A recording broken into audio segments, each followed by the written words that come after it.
Good day and welcome to JNN's Headline News. I'm Kimberly Wright. In the headlines at this time, controversial pastor at the Faithful Word Baptist Church in Phoenix, Arizona, Stephen Anderson, was denied entry to Jamaica following outcry from local and overseas activists. Mr. Anderson is adamant that overseas governments influenced Jamaica to take a hard stance, which resulted in him not being able to visit the island on Monday to preach. Prime Minister Holness is expected to table the extension of the state of emergency in St. James in the House of Representatives Tuesday afternoon. The proclamation stated that the state of emergency, unless revoked, will remain in force for 14 days or for a period not exceeding 3 months, as determined by a two-thirds majority of the House of Parliament. Now, the police and military are on a zero-tolerance approach in capturing criminals fleeing St. James in the wake of the state of emergency. A major operation started on Monday in Kilmarnock community on the border of St. Elizabeth and Westmoreland. It continued into late Monday night. Businesses closed early and the streets were empty as residents opted to stay indoors. As Jamaica awaits the announcement of a new commissioner of police, recommendations are being made for foreigners to be considered for the post.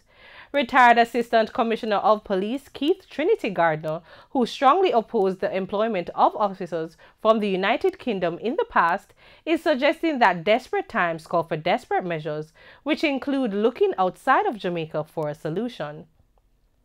The private sector organization of Jamaica is supporting the call for the separation of the major organized crime and anti-corruption agency MOCA from the Jamaica Constabulary Force. The PSOJ believes the split will establish MOCA as an entity with a different culture from the JCF. Now, National Security Minister Robert Montague says his ministry is working on amendments to the Corrections Act in order to address deficiencies. Among the provisions is to make it mandatory for inmates who are unable to read and write to be required by law to attend literacy classes. Also, for a system where persons who are convicted of larceny, especially the theft of agricultural produce, be sent to the Tamarind Farm or Richmond Farm Adult Correctional Centers. Several roads in Trelawney have again been affected by heavy rains.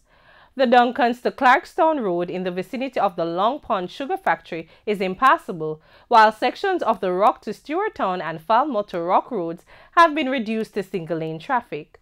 The National Works Agency NAA is urging motorists to proceed with caution at Danieltown when traveling along the Rock to Stewarttown Main Road, as there is a breakaway.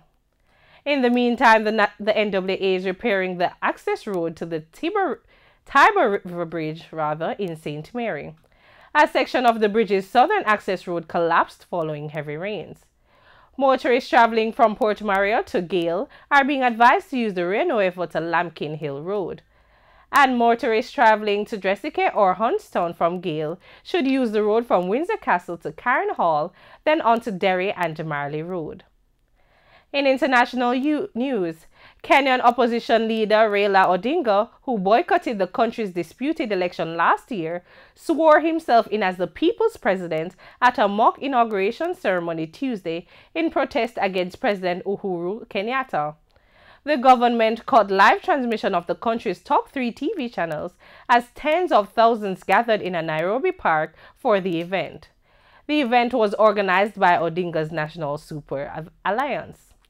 And those are the stories in the headlines. Join us at 8 p.m. for more details in Frontline News. I'm Kimberly Wright. Pleasant viewing.